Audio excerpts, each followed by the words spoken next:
নমস্কাৰ আপোনালোকে এই ডাটাখিনিলৈ মন কৰক এটা খুব গুৰুত্বপূৰ্ণ বিষয় আৰু ভিডিঅ'টো চোৱাৰ পিছত আপোনালোকে নিজৰ মতামত কমেণ্ট বক্সত জনাব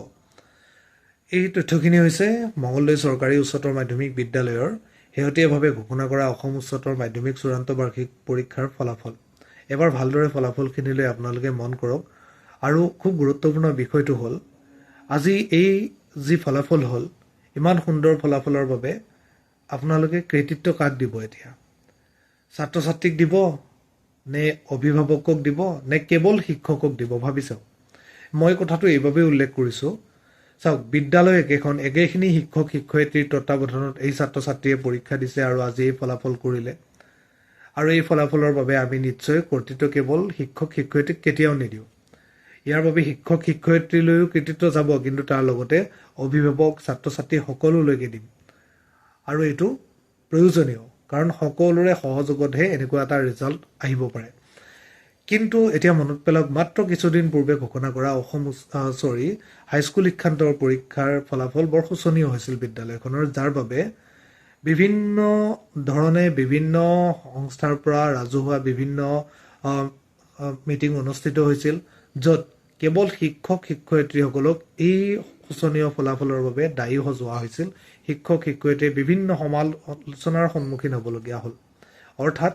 হাইস্কুল শিক্ষান্ত পৰীক্ষাৰ যে ফলাফল বেয়া হৈছিল এইটোৱে বুজাব বিচৰা হৈছিল প্ৰাকে প্ৰকাৰান্তৰে যে একমাত্ৰ শিক্ষক শিক্ষয়িত্ৰীৰ নেগলিজেন্সিৰ বাবে তেনেকুৱা ৰিজাল্ট হ'ল এতিয়া ভাবি চাওক একেখন বিদ্যালয়ৰ একেখিনি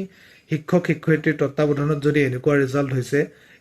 পৰীক্ষাটো একে সময়তে হৈছিল ইয়াৰ পিছত হোৱা পৰীক্ষাৰ ৰিজাল্ট নহয় মেট্ৰিক হায়াৰ ছেকেণ্ডেৰী একেলগতে পৰীক্ষা হৈছে তেনে ক্ষেত্ৰত সেই একে সময়তে অনুষ্ঠিত হৈছে যেতিয়া সেই ছাত্ৰ ছাত্ৰীখিনিও এই একেখিনি ছাত্ৰ ছাত্ৰীৰ লগত একেখন বিদ্যালয়তে পঢ়িছিল তেনে ক্ষেত্ৰত এই ছাত্ৰ ছাত্ৰীসকলৰ যদি এনেকুৱা ফলাফল হৈছে সেইসকল ছাত্ৰ ছাত্ৰীৰ যদি ফলাফল ভাল হোৱা নাই তেনেহ'লে এটা কথা ভাবি চাওক যে এই সমগ্ৰ যিটো শিক্ষা ব্যৱস্থাটোৱে হৈছে এটা অভিভাৱক ছাত্ৰ ছাত্ৰী শিক্ষক শিক্ষয়িত্ৰী সকলোৰে সহযোগিতা লাগিব গতিকে আজি যদি আমি ফলাফলৰ বাবে কেৱল শিক্ষক শিক্ষয়িত্ৰীক কৰ্তৃত্ব নিদি অভিভাৱক আৰু ছাত্ৰ ছাত্ৰীকো দিওঁ তেতিয়াহ'লে সেই শোচনীয় ফলাফলৰ বাবেও কিন্তু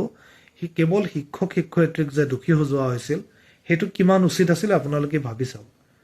তাত নিশ্চয় অভিভাৱক বা ছাত্ৰ ছাত্ৰীও সেই ৰিজাল্টৰ বাবে কিন্তু দায়ী আছিল গতিকে এই ক্ষেত্ৰত আমি যেতিয়াই যিকোনো এখন শিক্ষানুষ্ঠানৰ ৰিজাল্ট কিন্তু বেয়া হয় বিশেষকৈ চৰকাৰী বিদ্যালয়ৰ লগে লগে কিন্তু শিক্ষক শিক্ষয়িত্ৰীৰ ওপৰত সকলো ফালৰ পৰা এটা হেঁচা আহি পৰে যে শিক্ষক শিক্ষয়িত্ৰীৰ ভুলৰ বাবে এনেকুৱা হ'ল গতিকে